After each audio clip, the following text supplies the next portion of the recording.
actually, every time you took off from a carrier, it was a combat mission. Okay. Even if it was just simulated landings, you were still in enemy territory, and it was a combat mission. So we flew the next day, and we did the first night landing on the 20th to prove that you could land. The Navy didn't like to operate at night because they used to lose so many airplanes, flying into each other, getting lost and whatnot. So we proved to them that with the proper training, you could have a very fine operation.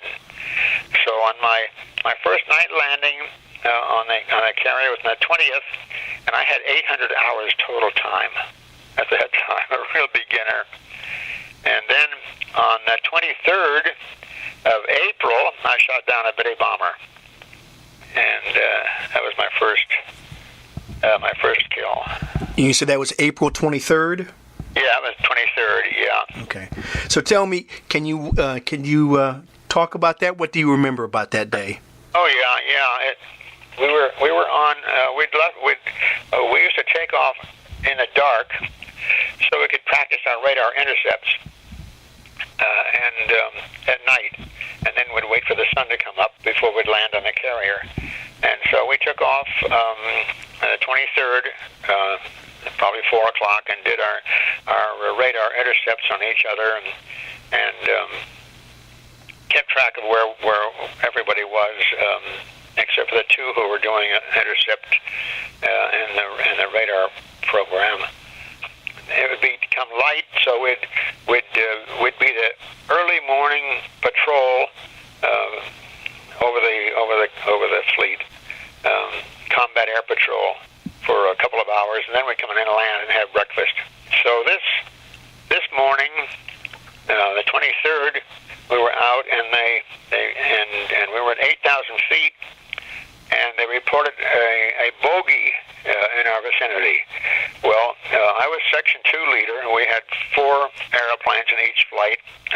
The Russ Riser was our leader of the 4, and then I was the second echelon leading my wingman and flying on Russ. So I signaled my wingman to join up on me, and I dropped down to 3,000 feet because that opened up the horizon. At 8,000 feet, the horizon was like 80 miles away, and you couldn't see an airplane. But I dropped down to 3,000 feet. The horizon's only 20 miles away, so I spotted the plane and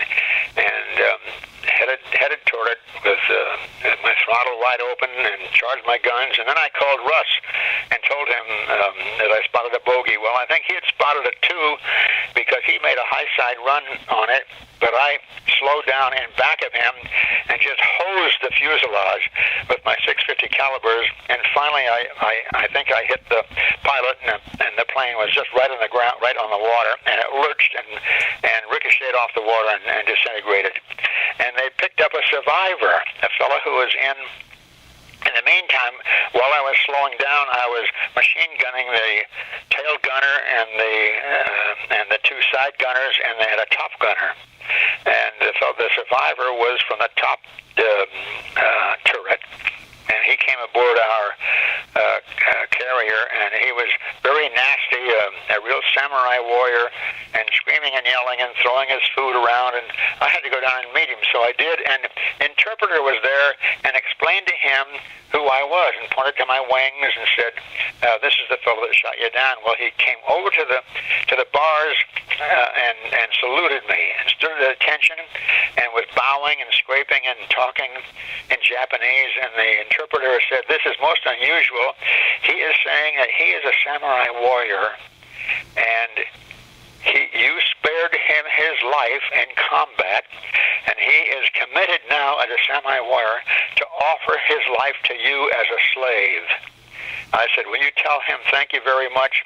He's a real gentleman, and I'm glad he wasn't hurt any worse than he is, and I have to take this up with the Admiral.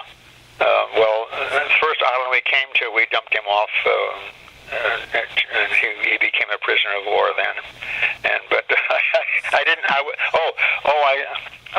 made an appointment with the Admiral, Jocko Clark, and told him about it. And when Jocko got just a kick out of this, stopped laughing and said, he said, Buck, if anybody's going home with a slave, it'll be me. Now just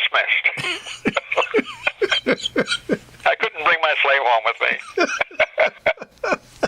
That's a fantastic story. Yeah.